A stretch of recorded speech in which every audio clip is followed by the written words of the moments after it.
3 దశాబ్దాల క్రితం కాశ్మీర్లో జరిగిన ఊచకోతకు ఇప్పుడు పీఓకే వేదిక అవుతుందా?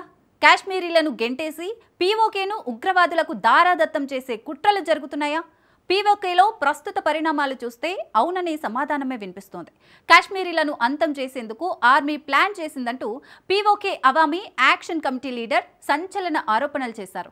పాక్ సైన్యం నుంచి తమను కాపాడాలని ప్రపంచాన్ని వేడుకుంటున్నారు. సరిగ్గా అదే సమయంలో పాక్ సైన్యం బలూచిస్తాన్ పైన భీకర దాడులకు దిగింది. ఉగ్రవాద వ్యతిరేక ఆపరేషన్ల పేరుతో సొంత ప్రజలపైనే బాంబులతో దాడులు చేసింది. ఈ పరిణామాలే పాకిస్తాన్లో ఏదో జరగబోతుందన్న అనుమానాలకు కారణమవుతున్నాయి. ఇంతకు స్వాతంత్ర్యం కోసం పోరాడుతున్న పీఓకే బలూచిస్తాన్లో అసలేం జరుగుతోంది? పీఓకేను ఉగ్రవాదుల వశం చేసే కుట్రలు నిజమేనా? Let's watch. పీఓకేను ఉగ్రవాదులకు అప్పగించే కుట్రలు నిజమేనా?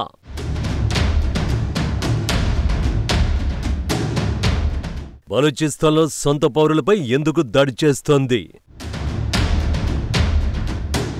పీఓకే బలూచిస్తాన్లో షరీఫ్ సర్కార్ కొత్త కుట్రలు ఏంటి?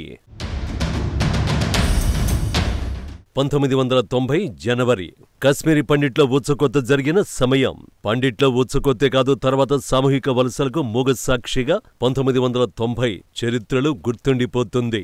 అల్లర్ల అనంతరం 1990 జనవరి మార్చి మధ్య 1,00,000 మంది కశ్మీరీ పండిట్లలో 1,00,000 మందికి పైగా లోయను వీడినట్టు పలు నివేదికలు తేల్చాయి.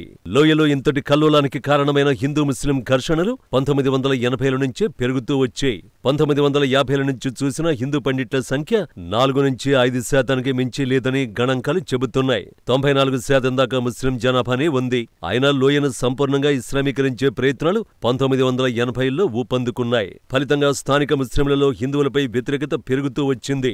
వారి నివాసాలపై దాడులతో మొదలై హిందూ నేతల్ని హతమార్చడం దాకా వెళ్లింది.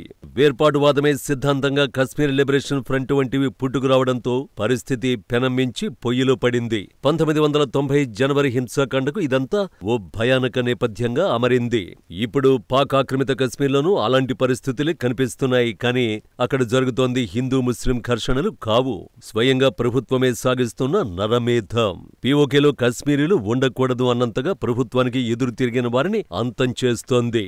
मैं शौकत नवाज मीर मेंबर जम्मू कश्मीर ज्वाइंट अवामी एक्शन कमेटी इस वक्त पूरी आज़ाद कश्मीर भर से जो हमारे ओवरसीज भाई रोजगार के सिलसिले में पूरी दुनिया में मौजूद हैं, उनसे ये अपील करता हूं कि रियासत जबर कर रही है। रियासत ने हमें बिल्कुल जान से मारने का एक प्लान बना लिया है, जिसका एक छोटा सा ड्रामा आपने कल देखा है कि कल किस तरीके से अपने सहूलतकारों को साथ रख के हुकूमत के पुलिस और इंतजामिया की मौजूदगी में इदारों की आशीर्वाद से हमारे पुरअमन एहतजाज के ऊपर गोलियां चलाई गई, स्ट्रेट फायर किए गए, जिससे हमारा एक नौजवान शहीद हुआ, 20 नौजवान हमारे गोलियां लगने से जख्मी हुए. ఇతడు PoK Awami action committee leader. తమ ప్రాంతంలో పాకిస్తాన్ సైన్యం ఎంతటి దారుణాలకు తెగబడుతుందో చెబుతూ ప్రపంచం తమకు సాయం చేయాలని రిక్వెస్ట్ చేశాడు. ఆ వీడియోలను సంచలన ఆరోపణ చేశాడు. కశ్మీరీలను అంతం చేసేందుకు పాకిస్తాన్ సైన్యం ప్లాన్ చేసిందని, తమను కాపాడాలంటూ వేడుకున్నాడు.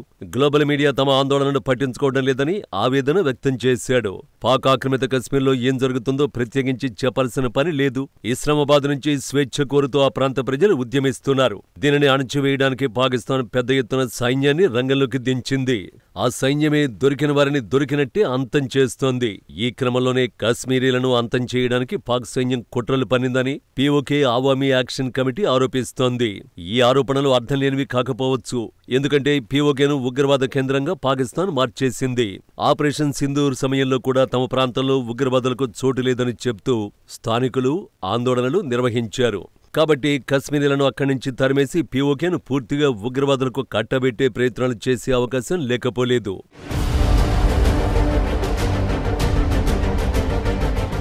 పీఓకేలోనే కాదు, పాక్ నుంచి స్వాతంత్ర్యం కోసం పోరాడుతున్న బలూచిస్తాన్లోనూ ఇవే పరిస్థితులు కనిపిస్తున్నాయి. ఉగ్రవాద వ్యతిరేక ఆపరేషన్ల పేరిట పాకిస్తాన్ అక్కడ భారీ స్థాయిలో దాడులు నిర్వహిస్తోంది. బలూచిస్తాన్ సొంత ప్రజలపైనే దాడులు చేస్తోంది. పాక్ సేనలు వాడుతున్న శతఘ్నులు, మోర్టాలతో ఖుజ్జార్ జిల్లాలోని జహిరీ ప్రజలు వణికిపోతున్నారు. 4 రోజులుగా డ్రోన్లతో జరుగుతున్న ఈ ఆపరేషన్తో ప్రజలు లాక్డౌన్లకి వెళ్లిపోయారు. వారికి ఆహారం, ఇంధనం కొరత ఏర్పడిందని స్థానిక మీడియా కథనాలు వెల్లడించాయి. వరుస బాంబు దాడులతో పొలాలన్నీ ధ్వంసమైపోయాయని, రైతులు తీవ్రంగా నష్టపోయారని పేర్కొన్నాయి. చెస్మా ప్రాంతంలో శతఘ్నులు, మోర్టార్ల కారణంగా భారీ ఎత్తున మరణాలు సంభవించినట్లు నివేదికలు చెబుతున్నాయి. ఇంటర్నెట్ సేవలు నిలిపేయడంతో పూర్తి సమాచారం అందుబాటులోకి రావడం లేదు. Baloch liberation army, Balochistan liberation front లక్ష్యంగా ఈ దాడులు జరుగుతున్నాయి. వాటి అధీనంలో ఉన్న జహ్రీ ప్రాంతాన్ని తిరిగి స్వాధీనం చేసుకునే లక్ష్యంతో పాక్ సేనలు ఈ దాడులు చేస్తున్నాయి.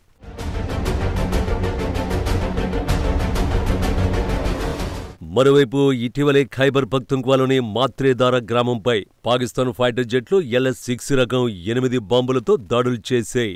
ఈ దాడుల్లో పదుల సంఖ్యలో ప్రజలు ప్రాణాలు కోల్పోయారు. ఇప్పుడు బలూచి POKలోనూ సొంత ప్రజల ప్రాణాలను లెక్క చేయకుండా దాడులు చేస్తున్నారు. వీటన్నింటినీ సమర్థించుకోవడానికి ఉగ్రవాదంపై పోరాటమని ప్రపంచాన్ని నమ్మించే ప్రయత్నం చేస్తున్నారు.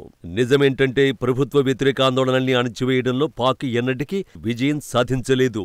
పాకిస్తాన్ సైన్యం ఆల్రెడీ బలూచిస్తాన్, ఖైబర్ పఖ్తుంఖ్వాలపై నియంత్రణ కోల్పోయిందని నివేదికలు చెబుతున్నాయి.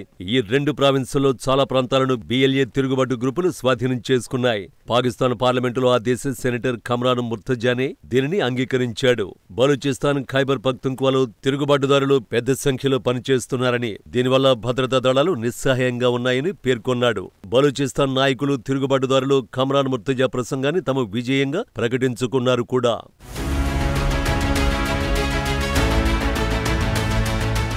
బలూచిస్తాన్, ఖైబర్ పఖ్తుంఖ్వాలో చాలా కాలంగా తిరుగుబాటు ఉధృతమవుతోంది.